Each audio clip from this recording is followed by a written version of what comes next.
Welcome. It's so nice to see everybody here today, and I'm really excited about the discussion that we're going to be having. I'm just going to do a little bit of an introduction for folks who don't know me or the organization or the topic. So my name's Amy Ray. I am the Managing Director of External Relations at the Freedom Fund. The Freedom Fund is a nonprofit organization, and essentially, we raise a lot of money to put through to smaller organizations who work on issues of modern slavery.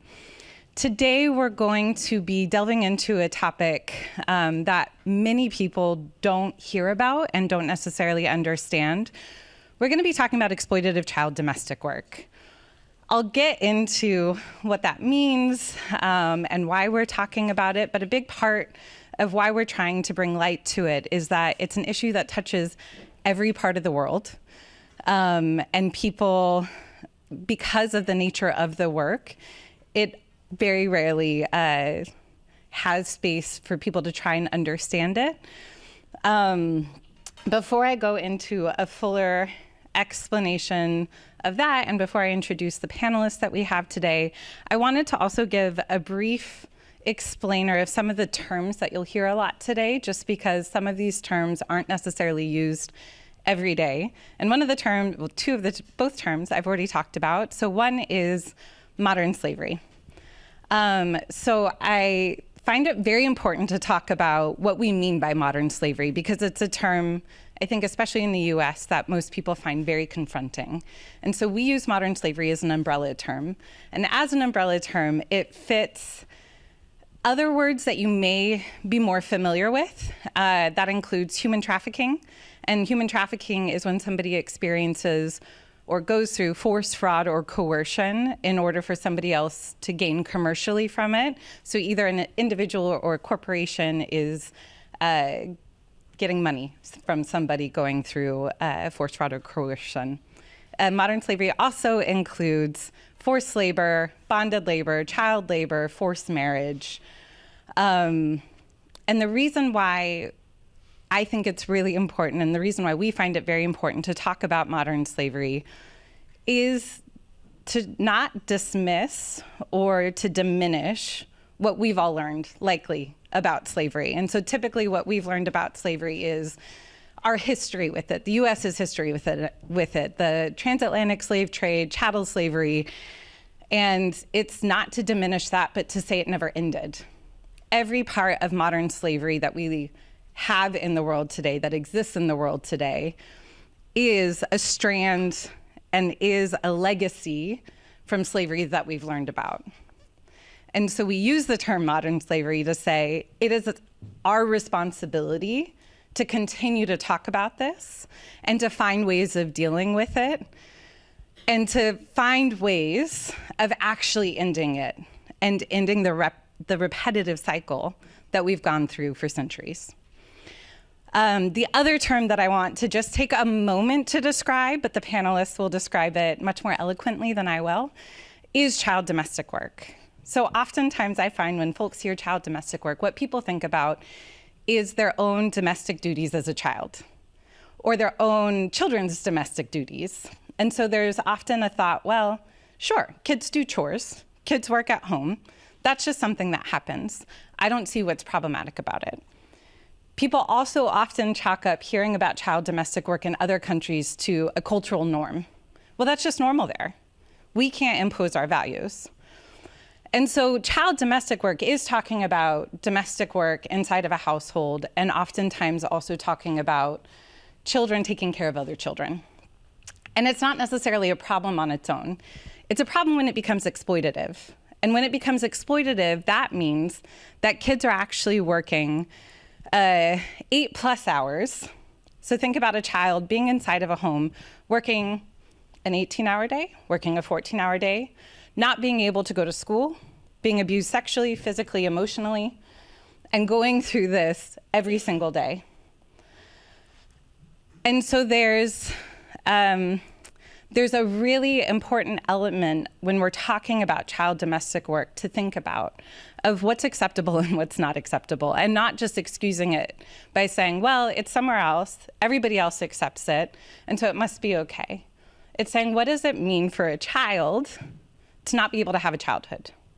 to not have any element of a childhood? What does it mean when a child is locked inside of a home for the most part, not able to interact with other children, not able to play, not able to go to school for years? So today, the panelists that we have, which are powerhouse panelists, I'm very excited to be able to get to speak with them about this topic, to learn from them, and to really have a conversation about this.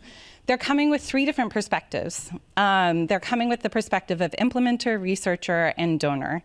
And we thought it was really important to have this to kind of show all of the sides of this issue.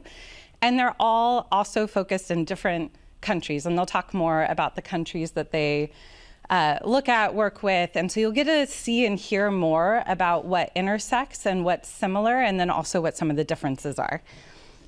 So without further ado, I'm going to ask the panelists to come on up, and I will go ahead and introduce you one at a time. I'm going to put this guy down and sit.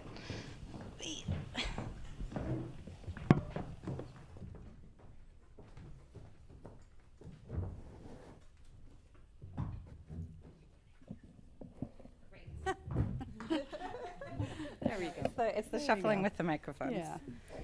Great. So next to me, I have Beatrice Ogutu, who's the executive director at Investing in Children and Their Societies in Kenya. Welcome, Beatrice. So great to have you. And then we have Elizabeth Anderson, who's the senior researcher and evaluation manager at the Freedom Fund. Thank you. Welcome. And then we have Karen Ansara, who's the founder and chair of the Network of Engaged International Donors. Thank you for being here, Karen. Absolutely.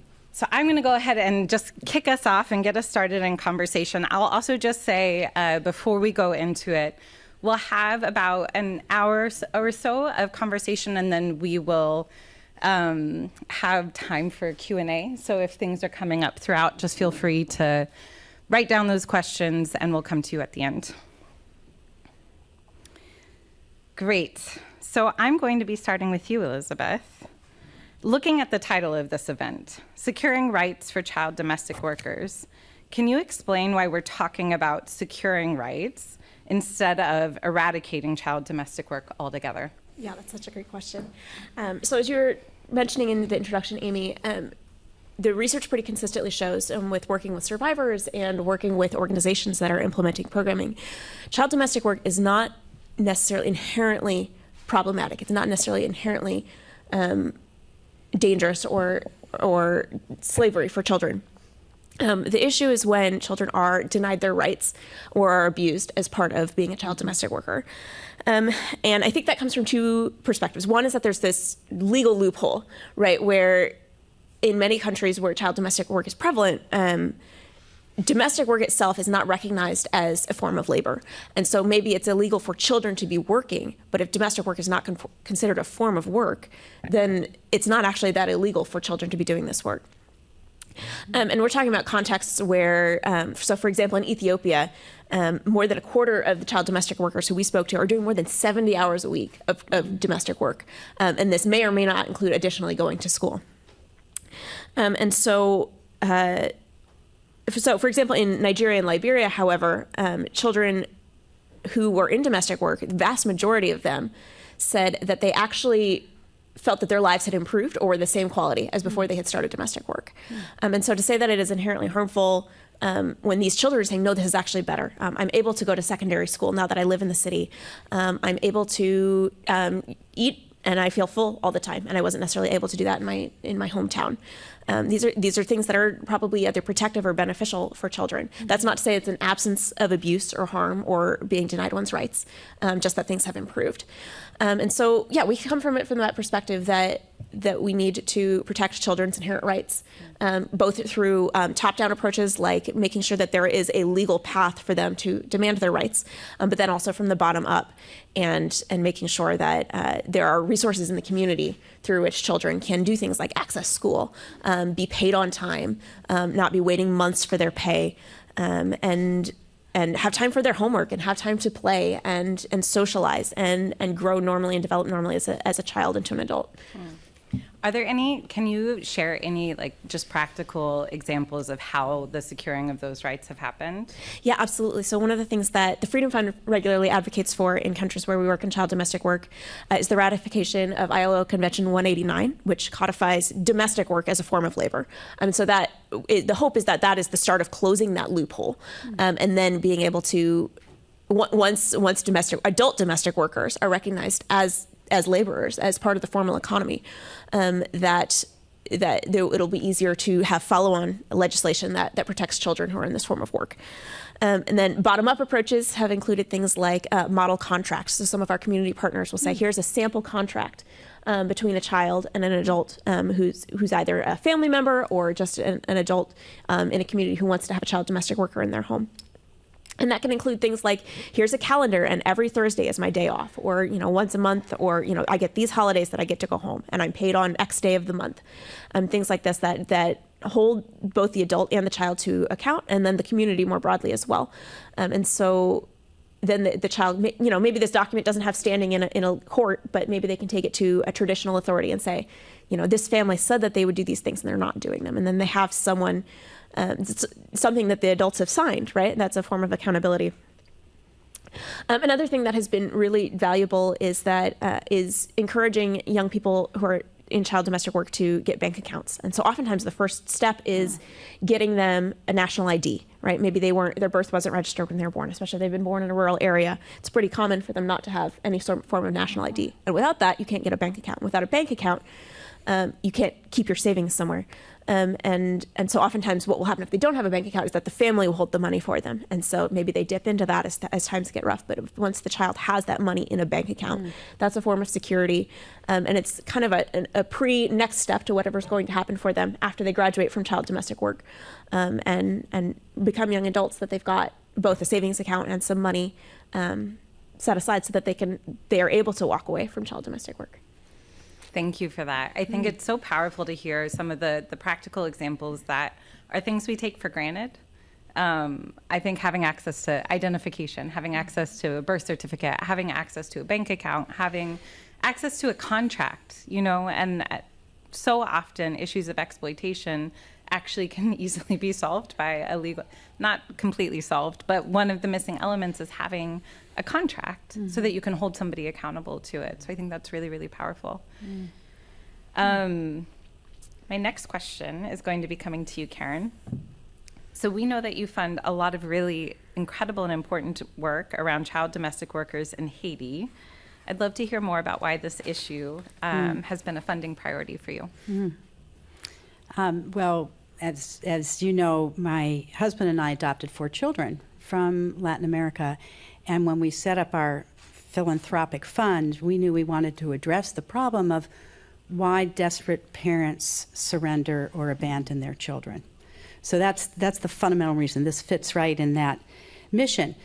In 2010, after the horrific earthquake in Haiti, my husband went and lived there for 3 years to build a hospital. And during that time, I came to understand a lot about the culture of Haiti and the deep problems that lay under the rubble.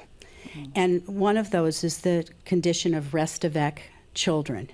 So reste avec in Haitian Creole means to live with or to stay with. It's a derivative of the French. And it's a practice whereby usually ultra-poor families in rural areas will send a child that is an extra mouth, an extra person to feed, to live with a family, another poor family but less poor, in an urban area, to do household work in exchange for the privilege of going to school and getting fed. It's been estimated that there are 80,000 to 200,000 reste avec children in Haiti out of a population of 10 million people. Now that figure is very, very broad because this is a hidden practice, and that makes it really hard to measure. And of course, as you can imagine, there's a lot of abuse that can happen in the situation. But the other reason is that the more personal reason is our 3 daughters. One was born to live-in household domestic worker who we believe was abused by one of her employers.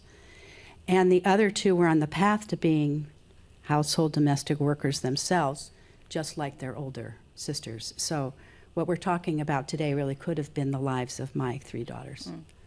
Thank you so much for sharing that, Yeah. and for, I think, for caring about and for understanding it, and then investing in it, and investing in change. And I think there's something in there that you said that I think is so important, both to this topic, but also to the topic of modern slavery as a whole, which is how difficult it is to estimate these figures. And I Right. think this will come up Really throughout hard. the discussion today. But knowing that when children especially are inside of households, how do you know? How do you know that somebody's there? Do you go knock door to door and expect people to be honest? Who's living here? Are they your children? Are they doing domestic work? Are people actually going to answer that? Have they ever been in school before? So are teachers actually going to be able to tell if they're there or not? And I know that'll come up a little bit more later, but I think it's such an important thing to note, because the estimates, one of the things I had planned on starting with but didn't start with is some of the estimates of modern slavery. There's over 50 million people today in different situations of modern slavery, including all the ways that we described earlier. 12 million of those are children. 9 million of those are in forced marriage, and 3 million in forced labor, which would include exploitative child domestic work. But those are estimates. They're not great estimate. I mean, they're great. I'm not gonna. I think the research that's gone in every time that they get done, they're better.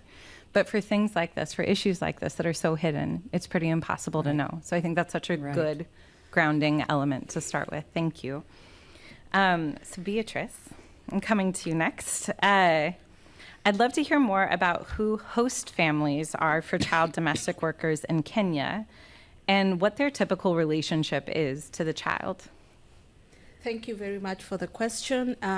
By way of context, in Kenya, there is 33.3% absolute poverty. So most families, on the demand side of things, people are pushing their children into child domestic work to be able to sustain their family income. So if you look at context, most children who get their way into child domestic work are in urban cities with less poorer households. But there's also another category of host employers who are near where the parents are. So those who go to the cities are most likely to be live-in child domestic workers, but even in that sense, the employers do not view them as workers. They view them as people who are coming through to assist them to access education, to access other forms of sustenance. So it's a bit of a complicated relationship. So they would bring a child in from the village and support them with something small for them to be able to access education and to be able to support the family back at home. But near from where the children are coming from, there will be family, friends, uncles, relatives who from time to time ask for help to take care of children, to do laundry, to do manual farming work within the compounds or within the vicinity of the village itself.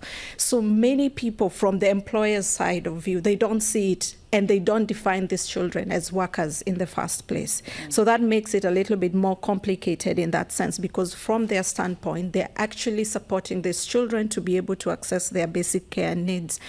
The downside of it is that while the demand side is quite huge as well, the supply side, because of poverty-related issues in our country, is also big. Access to education is already a problem in our country. Access to healthcare, early marriages is a big problem. Teenage pregnancies is a real problem. So if children cannot be able to go back to school, they cannot be able to access vocational training opportunities. The best decent working opportunity is to get into domestic work.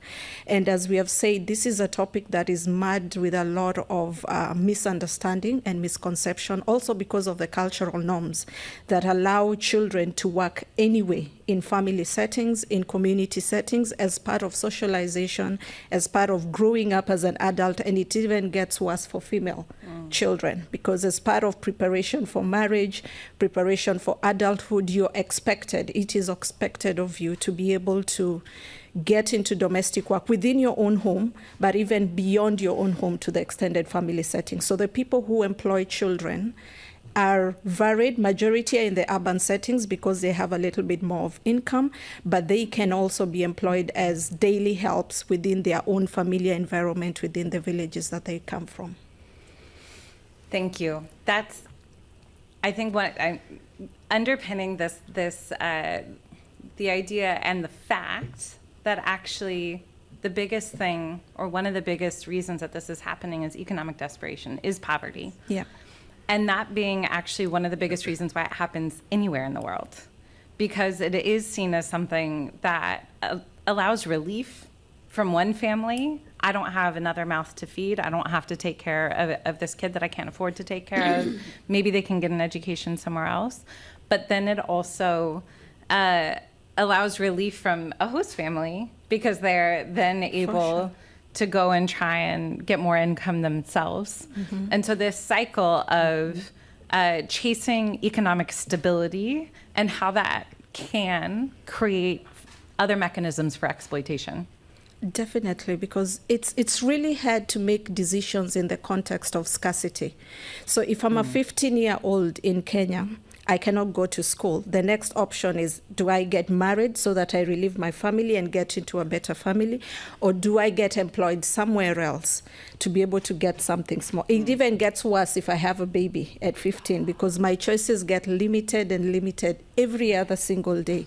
So it's very difficult, even for families who send their children away. Sometimes it's the norm, sometimes it's economics, but decision making is really complex for parents. Some of these parents have also been domestic workers before, and they know what they experience. So some of them would not want this for their kids, but because of scarcity, economic challenges that families are going through, and that coupled with norms that, promote children to work, promote children to groom themselves into adulthood, it's really, really difficult. So even the survivors, they would do it differently. If they share their stories, their powerful stories, it's not something they wish, but because they are not well trained, perhaps they have a kid, they were not able to transit to school, the choices are really, really limited for them. So they find themselves in a situation of domestic work where the legal policies are also not very clear in terms of the do's and don'ts. And there are good practices that I've come across, what Elizabeth was also sharing. In the context of child-employer relationship, could we have contracts? Could the parents also monitor where the child has gone, whether they are being supported, et cetera, et cetera? So it's an issue that is still contentious from the context of social norms, but the compounding economic crisis in our countries do not make it easy. So the demand, the supply side, the push factors are more of the economic issues that families are going through.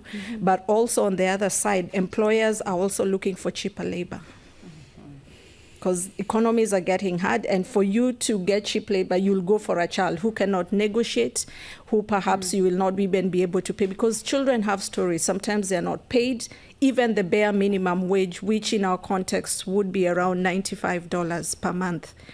And as we've said, they work more than 70 hours a week, and sometimes they're not even paid the same, or the payment goes directly to their parents. So it's a very complex issue that we're trying to deal with, but there are solutions that are proving to work. Yeah. Thank you for that. I'm just going to uplift what you were just explaining, but just what's the choice against? Because that is another way that people will excuse a lot of exploitative work or situations that happen, is saying, well, they chose to go into it, so it's not exploitative. They knew what they were doing, as opposed to understanding or thinking about what's the choice against. If the choice is against starvation, if it's against homelessness, if it's against, somebody in the family having a ridiculously hard time, it's not hard to make a choice to go into a risky situation. Any of us would do it if we were in that same situation of desperation. So I think it's such a brilliant way of underlining and explaining how choice really works. So I'm going to go over to you, Elizabeth, now. So the Freedom Fund has recently done some research in West Africa about this question around kinship structures, which would also maybe be helpful to explain that a little bit, and demographics. Can you talk a bit about what this looks like specifically in Liberia and Nigeria? Yeah, absolutely. So one thing that's been interesting across sub-Saharan Africa in our work on CDWs, or child domestic workers, is that consistently at least half of them are related somehow to the family that they go to live with. Maybe it's a cousin or an uncle or someone, sometimes a fairly distant relative, but they will typically come from a rural area to come live with a relative in the urban area. The percentage varies from country to country, how many are related and how many are just seeking work straight out. But oftentimes what will happen in West Africa is that someone from the family who lives in an urban area will go out to their home village and kind of broker with their relative that, hey, I need a kid to come live with me, and look, they'll be able to go to school. We will feed them. We will give them, some pocket money, whatever it is, whatever form of remuneration that they're offering in exchange. And I think that there's oftentimes a sense that this is a duty by the urban dwelling family member, that part of their privilege of having moved to an urban area is that they have to help the family back home, and this is actually helpful. And so it's actually considered sometimes a burden on them, rather than the other way around, that it's a burden on the child. They're helping this child. And I do think that in many, if not most cases, there is an intention to help, especially when it's a family member. So that said, the profile of exploitation looks quite different. Those children are less likely to be paid, for example, but they are more likely to be enrolled in school. How often they actually attend school, that's a different question, right? Being enrolled is not in and of itself enough. The children were more likely in West Africa to eat with the family, or feel like they'd gotten enough to eat, or they didn't have to ask permission to eat. So some indicators in the research that maybe they are being treated more like a member of the family. But the ability to leave that situation, I think, is complicated a lot by family dynamics, because their parents have worked this out. You can't just call home and say, Dad, I don't want to stay. They're abusing me, whatever. No, it's his brother. Or you can't just leave. It was also very likely that if there was pay involved, that it was being sent directly to the parents, so the child wasn't actually receiving anything. Maybe they got, the pocket money or the school clothes or whatever the agreed upon remuneration was, but it's not as directly paid. Another reason that I think that you're talking about alternatives, a reason that families send them to live with the family members, because it's seen as like a safe and modest form of work for girls, and so oftentimes the family in the city is tasked with controlling the movements of this child, right? And that's kind of their job as the patriarch of the family in the city. And so things that we think of that may be indicators of being trafficked or being a victim of modern slavery, not having freedom of movement, are actually seen as protective in the contexts where it's happening. And another thing that I think both Beatrice and Karen mentioned is that the families in the city are not necessarily particularly wealthy themselves. Maybe they're just slightly better off, or they just have access to the schools. And there is a dearth of labor. And so someone needs to do the additional household work so that, the adults in the family can also attempt to work. And it's very much scraping by. And so the children who are doing this domestic work are performing a necessary part of the labor that keeps, the family economy going. But they just, tend to get trapped. And I think that, the kinship question varies a lot between contexts. That's something that we're very interested in learning more about, what that means both while children are doing domestic work and then as they kind of age out of it as well. What kind of support they're receiving from that family member. Thank you for that. I think part of what I find so interesting, and the next question that I'm going to ask to Karen will also highlight this, is just how much overlap there is, right, in why people are doing this, in the kind of solution that it provides for families on either side, and the nuance of it. And I think that's part of what makes it so complex, is that it's quite nuanced, like in the ways that it's benefiting and in the ways that it's harming. Yes. And hard to say, but what's the solution, right? So I'd love to hear from you, Karen, about why this is happening, and I think more in the context of Haiti, but why might a family bring a domestic worker into their home? Well, like you said, there's a lot of parallels here between East Africa and West Africa. One thing I want to underline, though, is Restavek children in Haiti are not paid. There is no communication with the sending family, and there's no going home unless there's a facilitated intervention to reunite the children. So this is a lifetime of essentially servitude, or I would use the term slavery. But why? Similarly, in Haiti, there is such a lack of basic infrastructure, access to water, access to food, roads, transportation, markets. So just performing the daily tasks of living is incredibly onerous, particularly for a woman who leaves her small house to go to the market all day long and has children she has to leave unattended at home. And compound this with the fact that there's been so much dislocation in Haiti that you don't have the extended family support systems you might find in some countries where an aunt or a grandmother might take care of the children. You know, people have been IDPs all over the country over and over again. So just to get through the day, you know, a woman head of household will welcome having a second pair of hands. Now, those children, who often come quite young, and they're boys as well as girls, will be sent out early morning to get the water, often walking through very dangerous neighborhoods. They'll start the charcoal fire to cook the morning breakfast. They'll walk the owners' children to school, even though they don't get to go to school themselves. Their chores extend through the day. There are some organizations in Haiti that are providing special schools for restavek children from 3 to 6 in the afternoon between their chores, because they go home to do more. But the bottom line is, this is seen in Haitian society as a rational solution to extreme poverty. This is a way to help get some children fed and some housed who otherwise would be in utter destitution. Thank you. There's so we all sat down together yesterday, and there was some interesting conversation coming up in after a lot of these questions. And one of the things that I just want to highlight and see if anybody wants to say more about, there was a question that came up of, do people age out? Right? And I think, I just heard you say it's lifelong, but people don't age out. People right? don't age out. They might escape. One of the places they're escaping, the boys, is to the gangs.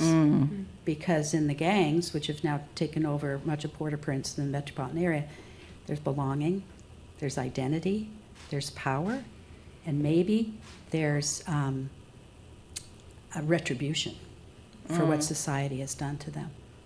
That's powerful. Yeah, but there is a program I'll talk about in a little bit that is helping survivors come out. Yeah. And just out of curiosity, and I think this is for everyone, because again, it was a question that came up in relation to this, but I think it's interesting to hear, and sorry, this is not in the notes, but which is if girls are child domestic workers and they get pregnant, are they still allowed to stay in the household? Not necessarily. Not necessarily, because in the context of child domestic work, if you're sexually abused and harassed and you get pregnant, you will be sent back home. It doesn't matter whether your employer is your own personal relative or somebody you don't know, they will not bear that responsibility. So the moment you get pregnant, you're actually sent back home. So there is never a win-win situation for them. Do they age out in Kenya? The poverty trap is real. Sometimes they don't.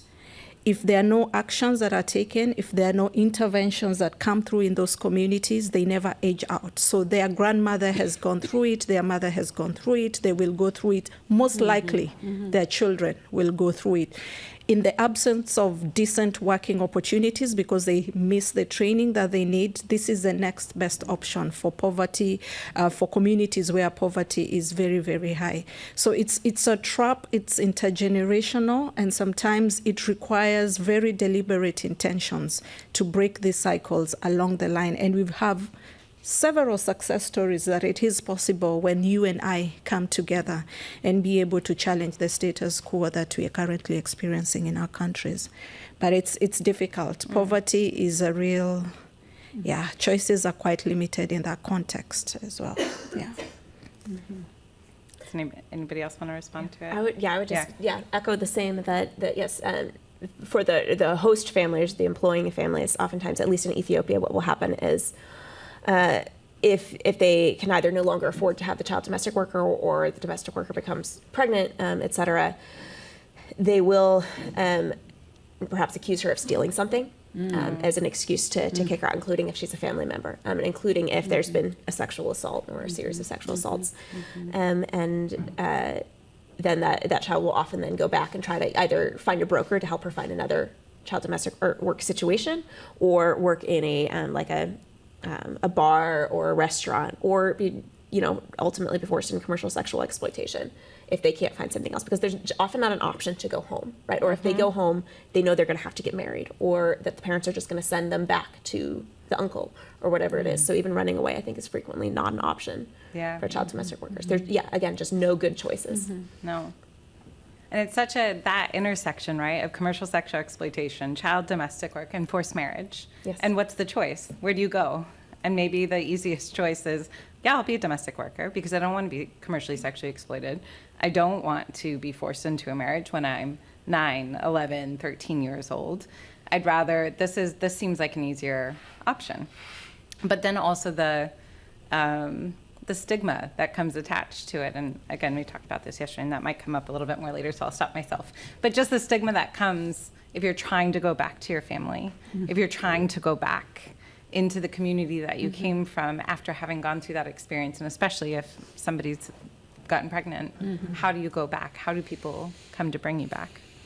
Can I just add one thing about so returning to the home community? So oftentimes the host or the home family, the nuclear family, will have taken out a loan to send the child to the city, and then for that child to come back empty-handed is just unacceptable, and they face a lot of stigma in the community for that. All right, so I'll revert back to the questions. So Beatrice, I'm coming to you for this. So why aren't people dealing with the issue? What's the hesitation or fear around addressing it? As you started off in the introductions, child domestic work is a largely misunderstood concept, and the dangers that come with it are not well known in the context where we work. There is little data that is available in terms of the magnitude and extent of the problem and the effects that come with it, because the adverse childhood experiences that these children go through beyond the data in terms of numbers is not well illuminated in our context. So many people do not understand or fully understand the effects of getting into a domestic work situation, that the safeguards are not actually there. So many people do not see it as a problem. As we had said earlier, people also see it as a solution in a context where poverty is very rife. So then it's the next best thing you can do. So why is it an issue? So people would say it's the solution to the context of poverty that we're experiencing in our country. So our 2015 study, which is not really recent data, and the data is really conservative, rates child domestic work as a second form of child labor after agriculture, children working in agriculture. So it's a big deal, but people see it as part of normal socialization, normal grooming into adulthood, for girls, normal grooming into marriage and parenthood, et cetera, et cetera. So people don't really see it as a big issue. Governments, aside of the policies and the budgets they're setting aside in the bigger child protection budgets, this issue still lies very low in the agenda of government, because it's the magnitude, extent, the stories behind it are not out there enough for people to see or give this the attention that it deserves. Again, the cultural norms that make this acceptable within our communities is a big hindrance and deterrent, in the sense that, children are supposed to work anyway. Girls are supposed to work anyway. Norms associated with sustenance in the family business, whether it's farming, etc., children need to be part of it. If you want to access school, then this is the way to go. Norms related to obedience and passiveness of children. So if my mother tells me that you have to go work for your auntie, or go work for your uncle, you cannot refuse. In our context, these are things that we are working towards in terms of getting children to understand their rights and be empowered to negotiate some of these things with their parents, but we are not yet there. So if my mother was today tell me, you're not going to school tomorrow, you have to go support your auntie or your uncle or your grandparent in this and this, we don't have the power to question or negotiate better. So it makes it very complicated. And the obedience is also from the other side. If my employer is not treating me well, I cannot speak about it, because then there will be backlash. I have sent you there, they are helping you, you will go to school, what are you talking about? So these norms make it quite a complex issue to address, and the more we talk about these things, the more people now are gaining attention and are seeing how dangerous it can be if we are not able to secure the rights of children who are already in child domestic work, and they are in their numbers right from the age of 5 in certain circumstances, because then, as we said, if your mother was in it, then you're most likely to get. And there are employers who also allow you to go with your slightly older children. If they are pretty young, then they are like, you will not have enough time to work. But if they are slightly older, they can accommodate you together with your kid. Depends on their financial status as well. So some of these things make it a non-issue in government, but also not many donors and funders look at this issue. There are broader child labor issues in bigger supply chains, whether it is in the cocoa, whether it is in tea, whether it is in coffee. So being a subset of the many forms of child labor, it's still not getting the attention it deserves, right from funders, CSOs, government, and communities see it as a normal, acceptable issue. That's why people are not dealing with it as much as they should. Thank you for that. I think it's so interesting to put the framework of children's rights. It's something that I hear talked about, and I think many of us hear people talking about children's rights and caring about children's rights. But what does it mean? Like, what are we actually talking about when we're talking about children's rights? What rights do children hold? How easy is it for children to go to someone and ask for help in any situation? Even where kids are in school, even where kids have what looks like a normal, healthy family. Even then, it's very regular for children to be getting abused and to be going through horrible things. And so when we think about the rights of children and just hearing what you're saying, how people actually tend to focus on, well, I don't want to be responsible. So we look at the supply chain things. Well, I don't want to buy chocolate that has child labor attached. So please clean up that supply chain. I feel terrible that in all of our phones, this iPad, our computers, right? The COBOL is coming from child labor. Mm-hmm. And so we have this way of feeling responsible for that, but not thinking about the other ways that children's rights aren't being taken care of. And then we also don't have a firm idea of, wait, what is the right of the child? So I think this framing of like, what is children's rights and how are they protected? Because even here in the US, children's rights, children's labor laws are being slashed. They're being cut down. And so even here where we think I think in the US oftentimes we think, well, we don't have some of these issues, and we have it rampant because, again, what is it? Where are those laws sitting, and how are kids actually supported? So I'm going to dig in with each of you a bit more about why different folks aren't dealing with this. Oh, did I lose my spot? I was getting excited. So, Elizabeth, could you speak more to why international nonprofits, NGOs, and other top-down actors haven't touched the issue? Yeah, absolutely. So I think a big part is that, as you mentioned, Beatrice, talking about the data, these children are often invisibilized when we're looking at population level surveys. There'll be an indicator for, is it somehow a relative of the household? Oh, okay, that's why that child lives here. And there's not a question of, okay, how much work are they doing? Is this the only child in the household who's not enrolled in school? And a lot of those things are very difficult to pull out from the data. And in part because I don't think we have a standardized international definition of what a child domestic worker is. And so working towards that, I think, is part of the first step of getting more international organizations aware of and interested in this issue.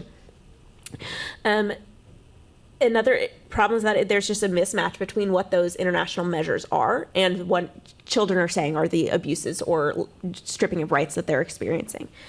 So, for example, I spoke earlier about freedom of movement. That's a classic indicator of human trafficking, if somebody's controlling or preventing your movement. But in this particular instance, I don't think that really applies, because you would be a bad uncle if you were just letting your 14-year-old niece, wander around and do things. So it's actually protective within the cultural context. Mm-hmm. Or the flip side would be something like cooking with open fire or using knives with children. Those are considered some of the worst forms of child labor, but I don't think they apply in this context, because find me a Kenyan 15-year-old who's not done one of those things, and it's just it's still the standard. Yeah.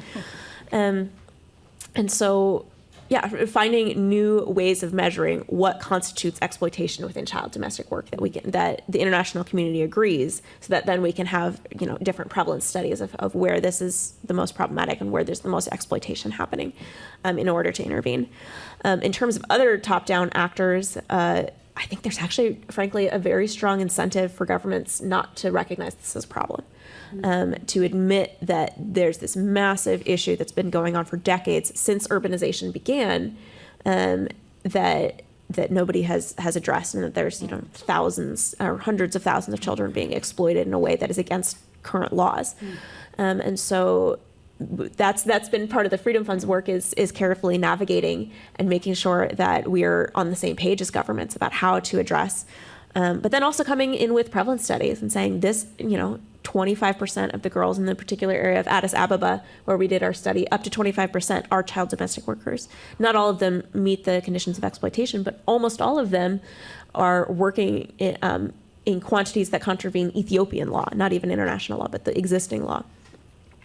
And so that's why I think the data are so powerful and important in starting the conversation with government, that they can't walk away and ignore the problem. But also, bearing in mind that they are allies in this work, and that having them on board is going to be the most expeditious way to legal solutions. In terms of the police, that was one of the ones you mentioned as well. Yeah, so I think it comes back to how ingrained this is culturally. If a child comes to the police, or a neighbor reports to the police that this child domestic worker is being abused, well, the police officer has a child domestic worker at home. What are you saying that this is illegal, that I and everyone I know is doing something wrong by doing this? And when, again, it is so deeply considered as a favor to the family members in the rural areas, in the home communities. And so, I think those are some of the main reasons that this just has not really been touched.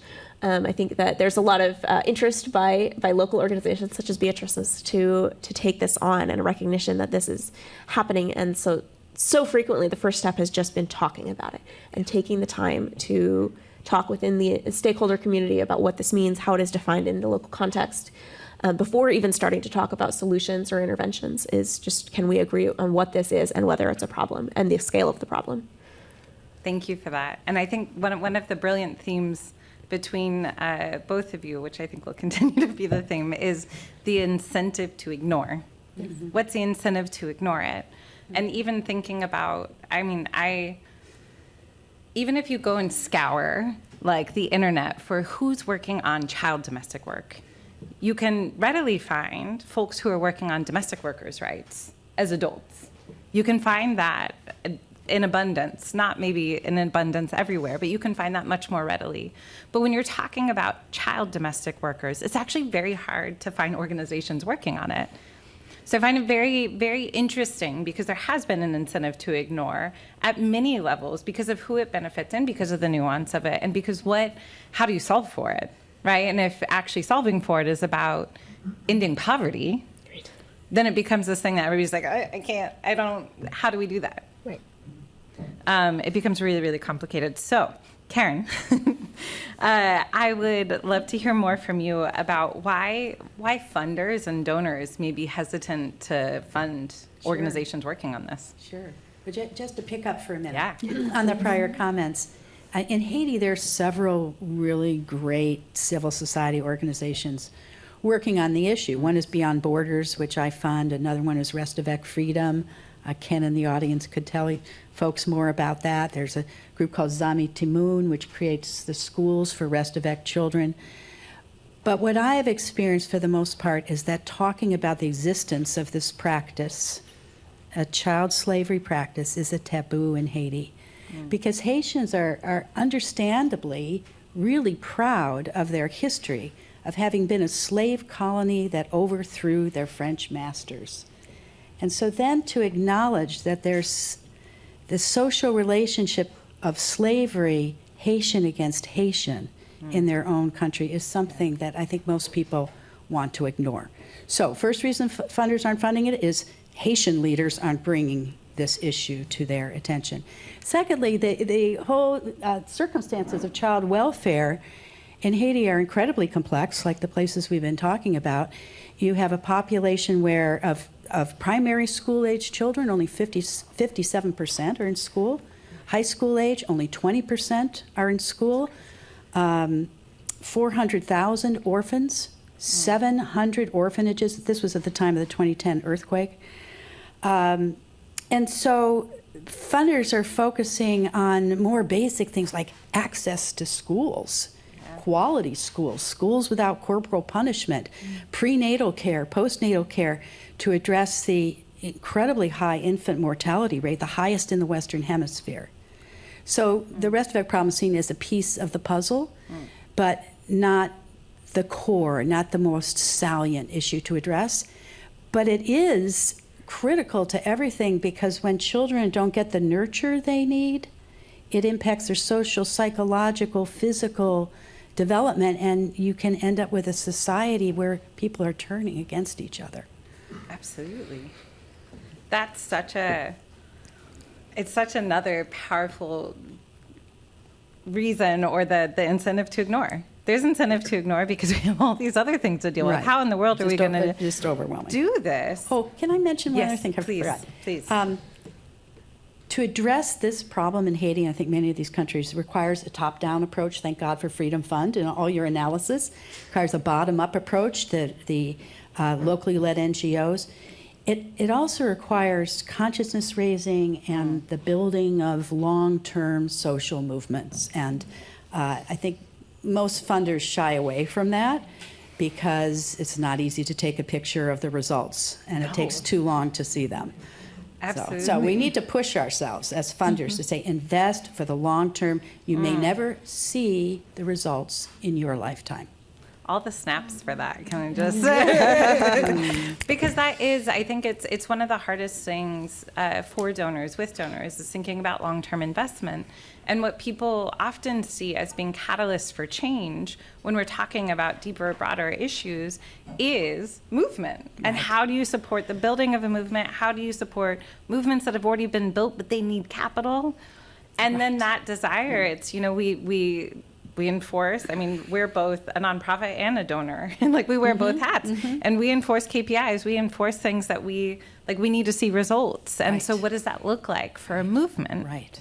Because it's less hard to measure. tangible. Absolutely. Yeah. Absolutely. I think that's a really powerful thing to bring into this.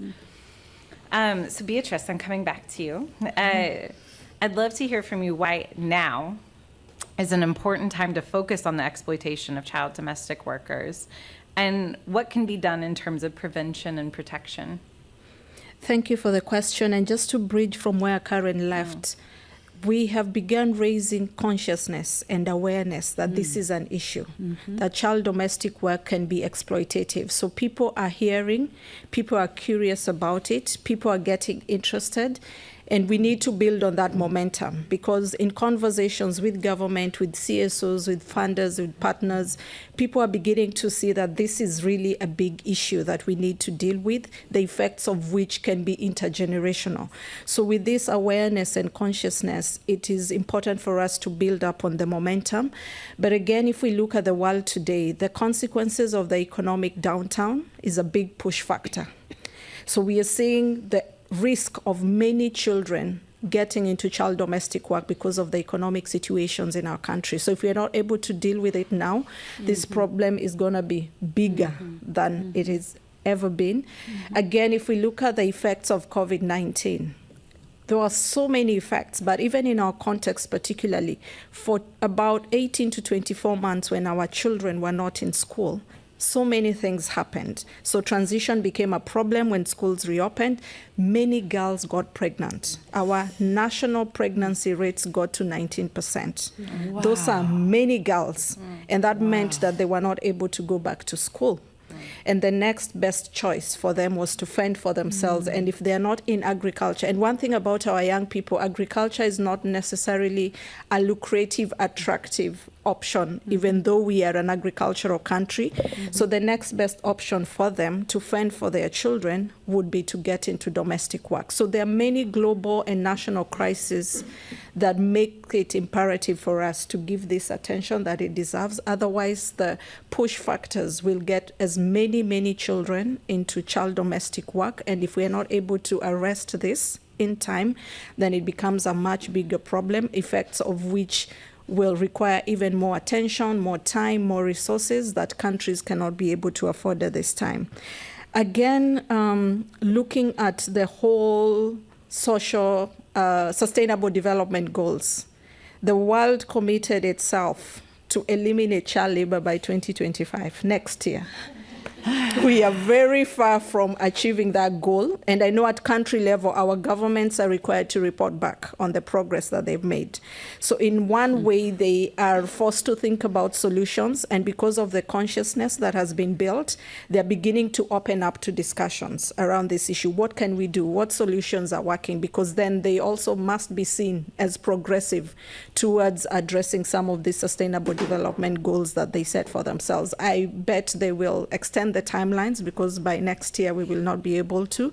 So perhaps by 2030, that means there's a clamor for solutions that are there. What can governments do? What can CSOs do? What can communities do? So this would be the right time to get this conversation going and to build the momentum on this issue, because the awareness, and again, as you say, the movement building, organizations are coming together. The NIA movement in Kenya, the Not Invisible Anymore movement in Kenya, comprises of 15 organizations that have come together and addressing this issue and are making noise about it. And survivors are coming to the fore to share their stories. And these stories are very, very important to make sense to the data that is there now. So this movement of 15 organizations in Kenya is really starting to make a difference in the right direction. So for us, this is the right time to just put on gear 5 or 6 and we tackle this issue head on. Yeah, thank you. This.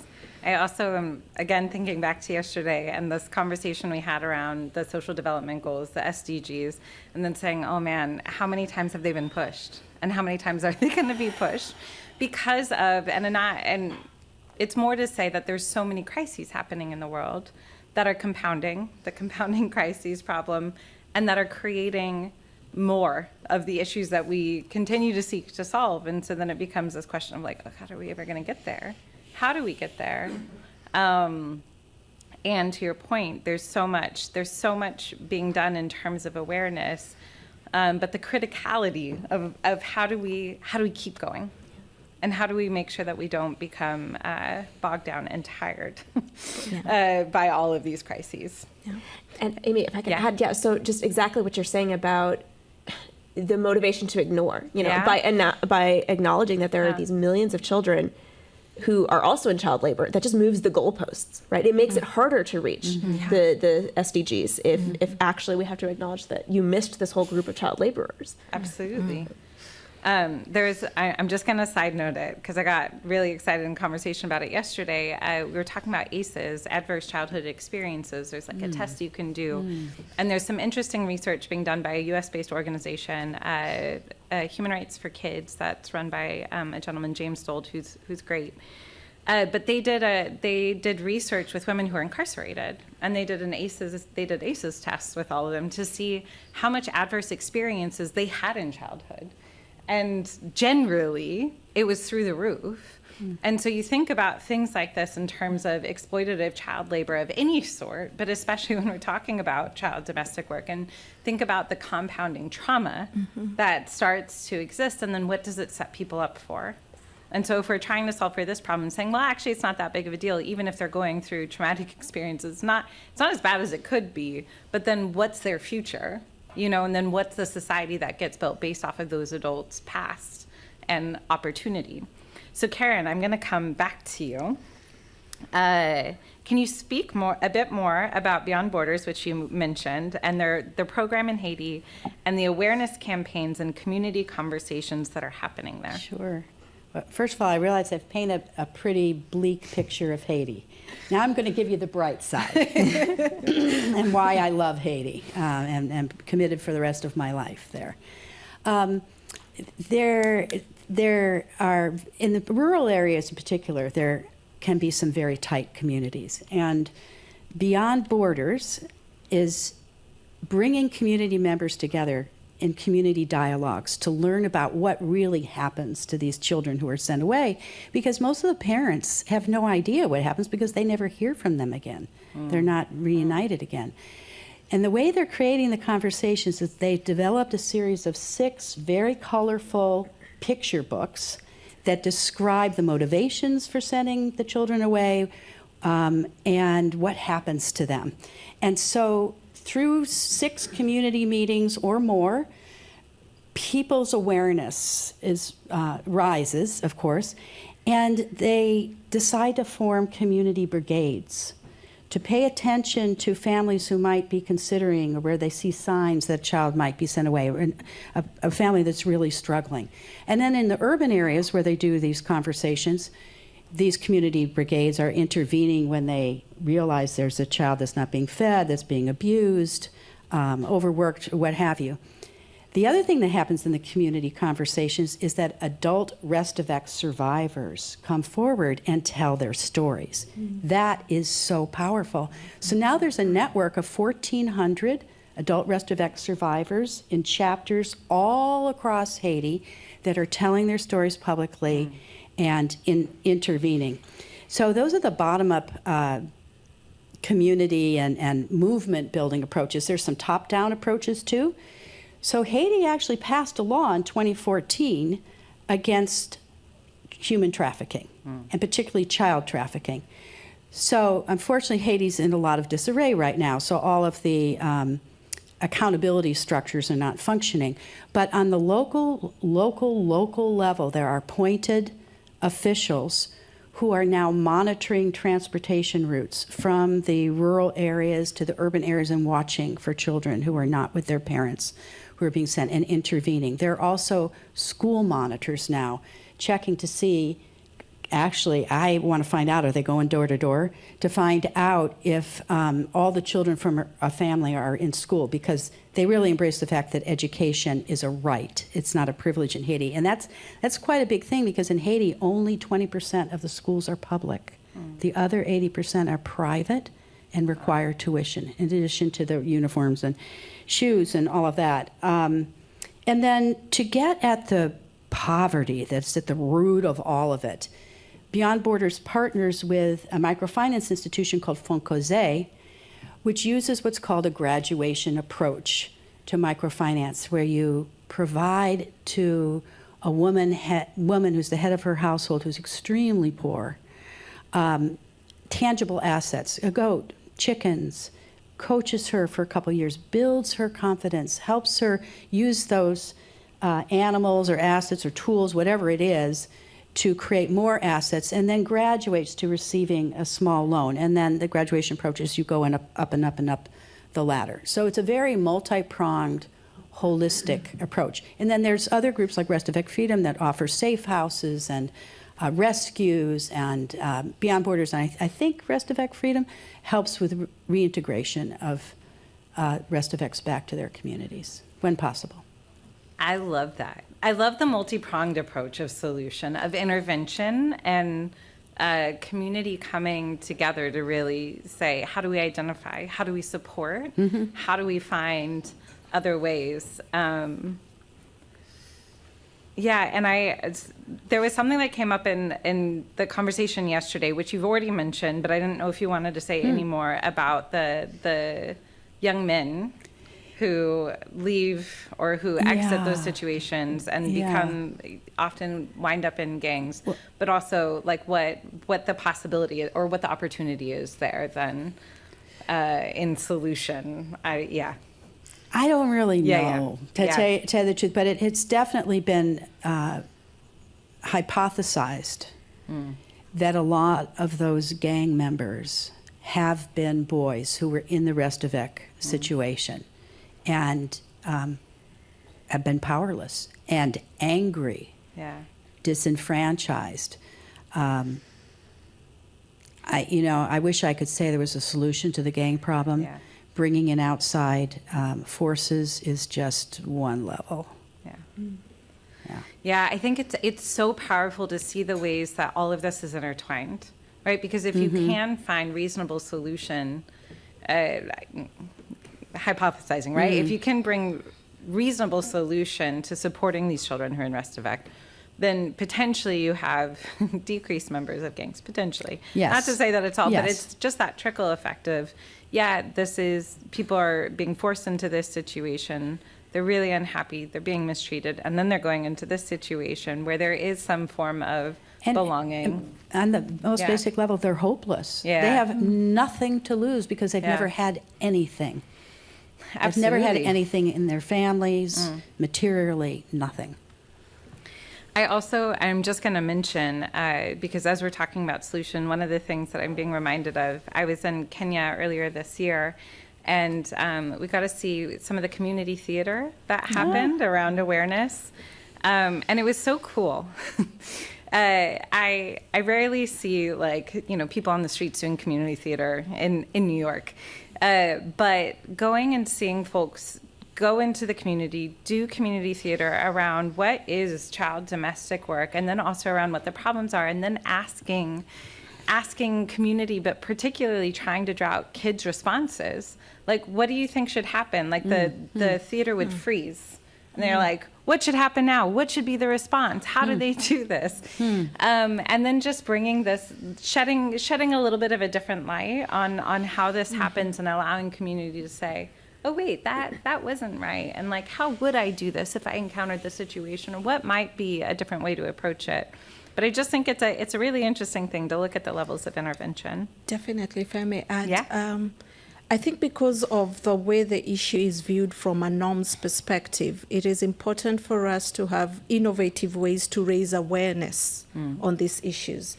So theater is one of those, because typical awareness raising platforms do not really get into the psyche of people. So people have been looking at alternative creative ways to shed light on what this is and the effects that come with it.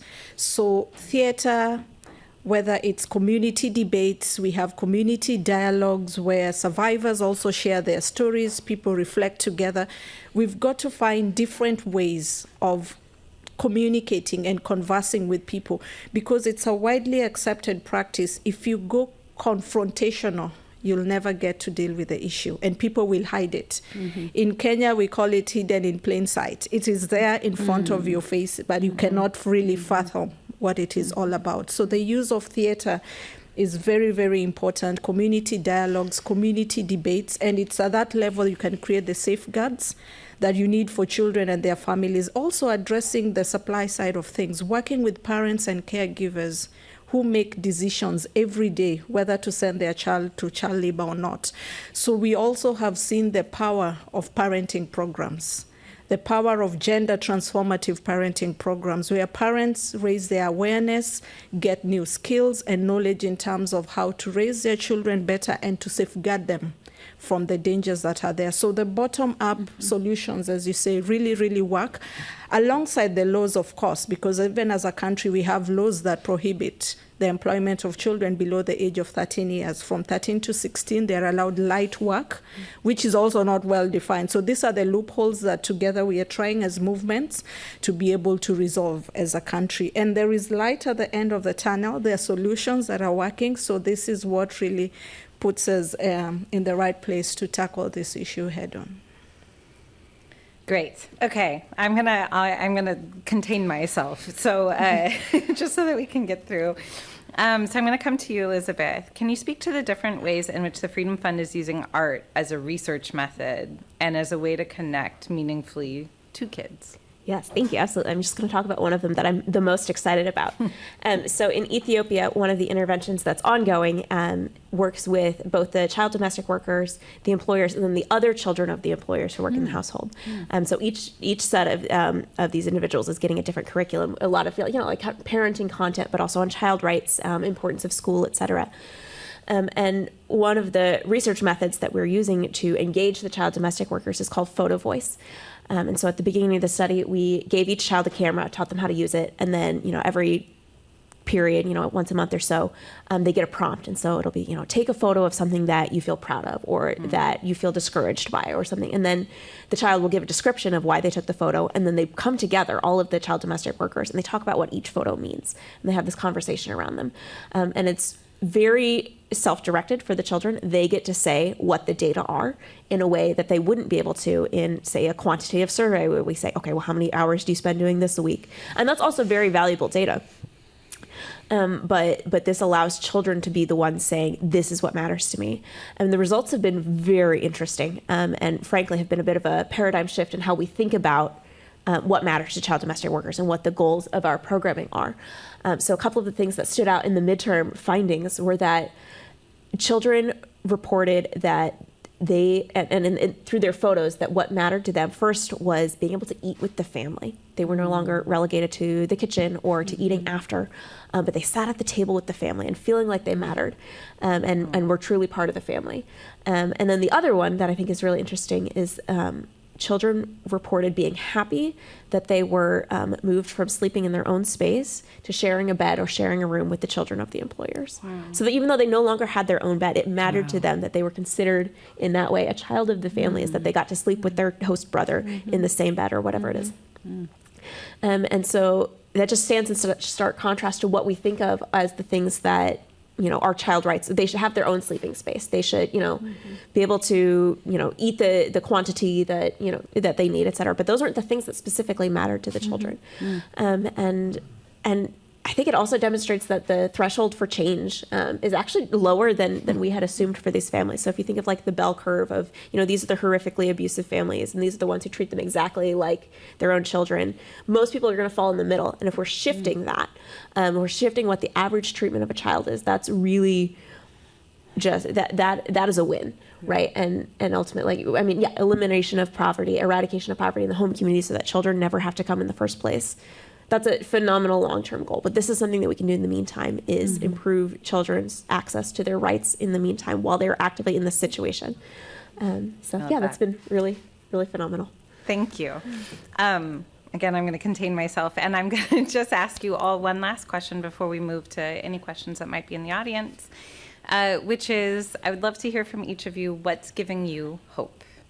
Shall I start? Yeah. Sure. It's really what I've mentioned, the community brigades, the dialogue brigades, and the Rest of X Survivor Network, because it's Haitians standing up, rising up, addressing their own problems. Haitians have seen so many NGOs with outside interventions come and go, and there's a tremendous amount of cynicism about outside interventions. But they're proud when they can address a problem themselves with a culturally appropriate solution. So I think that's the role of funders, is to listen to the Haitian leaders and community members and put our money behind them. Funders, including Freedom Fund, which I know you do this. Yeah. This is your model. So anyway, I applaud that. That's my point of hope. Thank you. Can I go? All right. Yes, I would say that we are right now at the point where the research is really starting to snowball at the global level. 5 years ago, we had fairly sparse number of studies. But now we're at the point where we can do multinational comparisons. We can compare Ethiopia and Nigeria and Liberia and Kenya in a way that we couldn't previously, both to talk about the scale of the problem, but also to talk about what it means in national contexts, and to legitimizes the issue in a way, to bring to donors and international funders and other groups and governments to say that this is real, this is happening, and that we've identified some actionable solutions. Great. I think it's all what you have said, but just to add into it is homegrown solutions really work. As we wait longer term for the more structural issues to address poverty and other global crises, the immediate solutions that are available to protect children from getting into domestic work, to protect those who are already in domestic work and those that have been rescued from domestic work. Those solutions are there.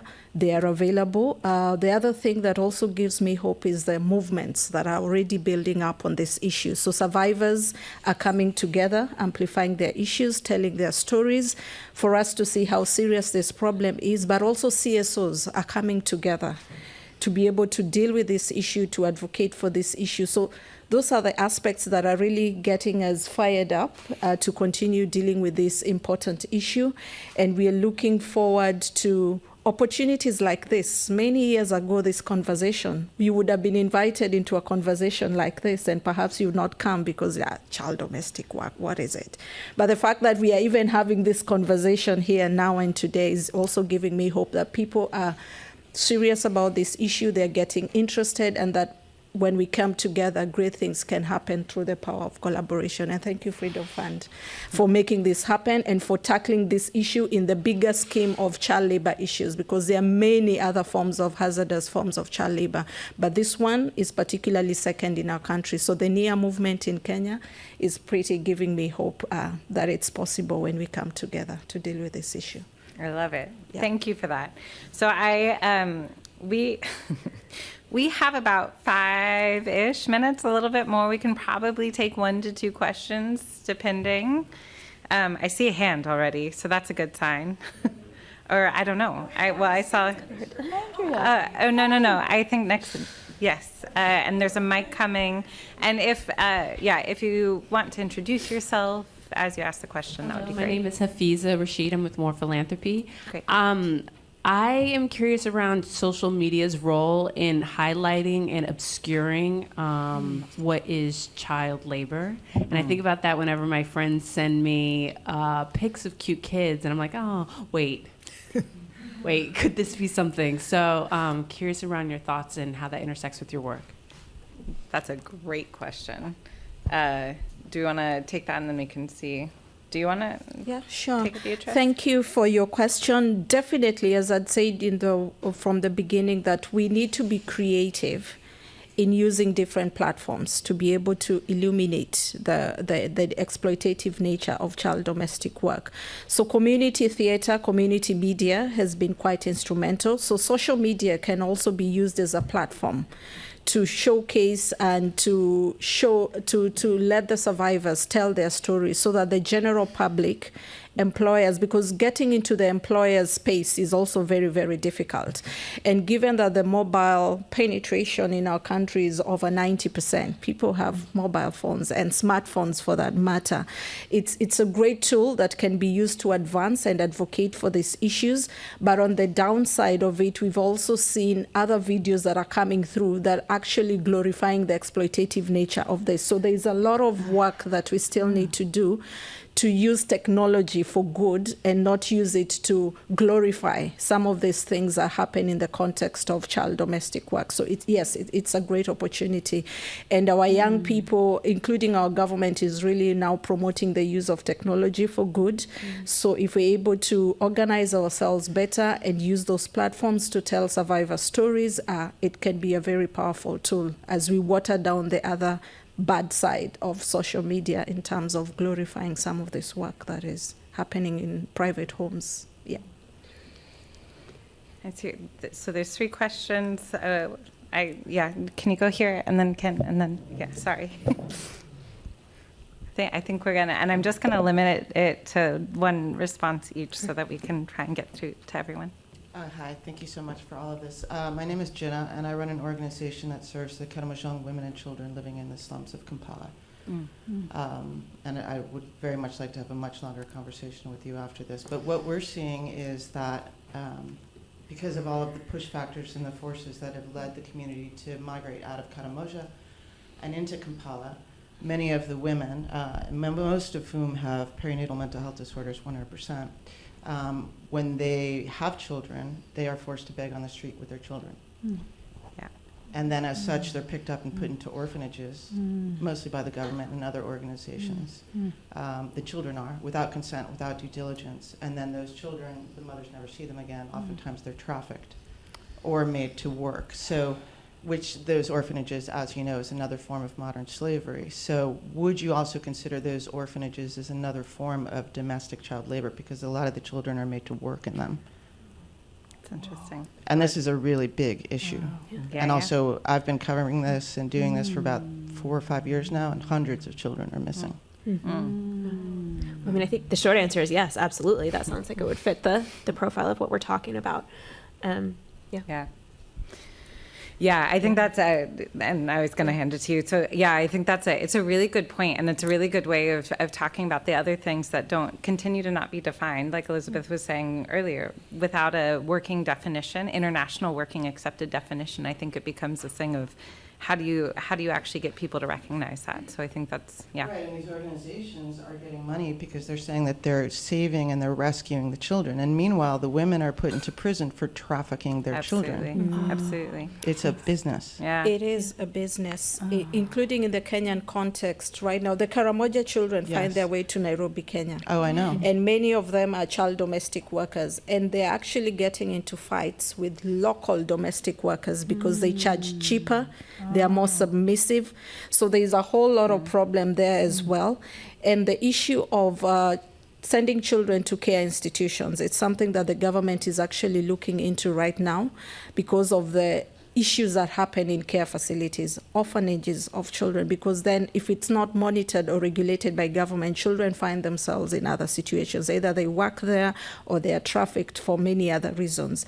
So the government right now is in a place where they want to close all charitable children's institutions, the orphanages, by 2010. And they are not opening new ones, and they are putting more regulations because the stories behind the orphanages have been well documented and shared within the country. And the country is on one goal: to close all of them and for children to be reintegrated back. But the Karamoja situation in Kenya is bigger than all of us.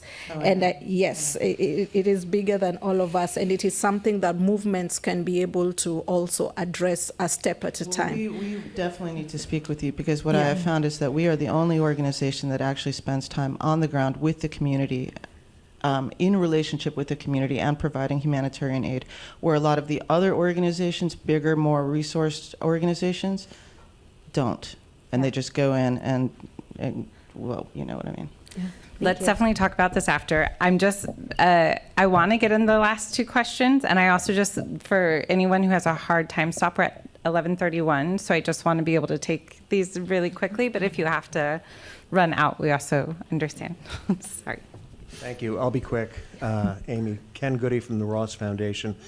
Just a general observation and a question for you, Amy. Yeah.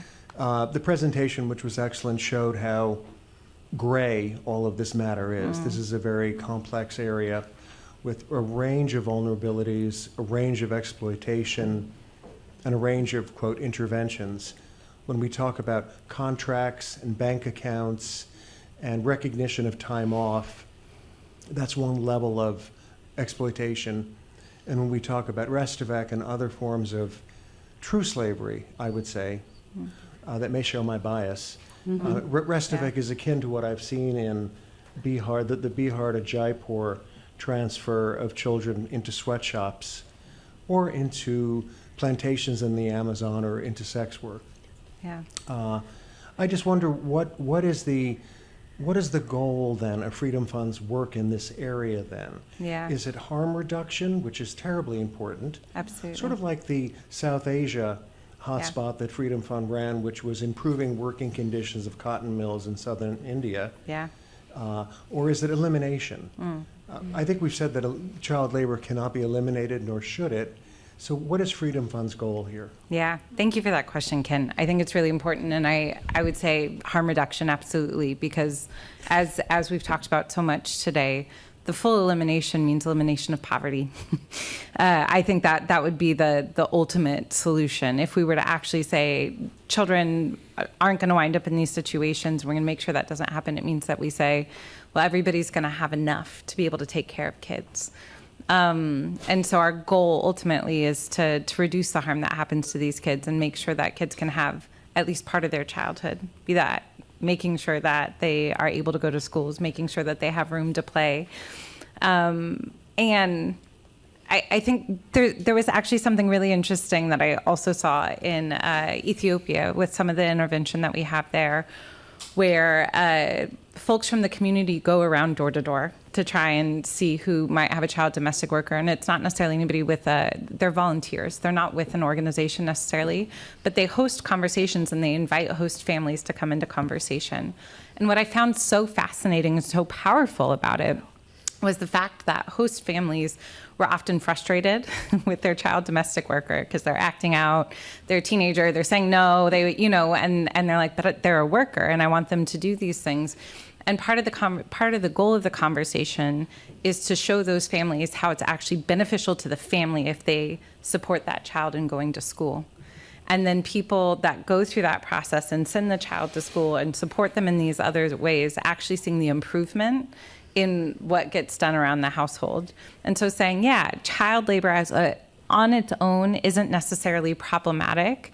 I think probably many of us have worked as kids or before the age of 18. So it's not necessarily that that's problematic, but it's the nature of it. And so that's absolutely our goal. Amy, and then, can I Yeah. just want to apologize. I have to catch a train. Yes, I'm Thank sorry. you. Thank you for this Thank you so much, wonderful Karen. privilege. Absolutely. Thank you, everyone, for being Thank you.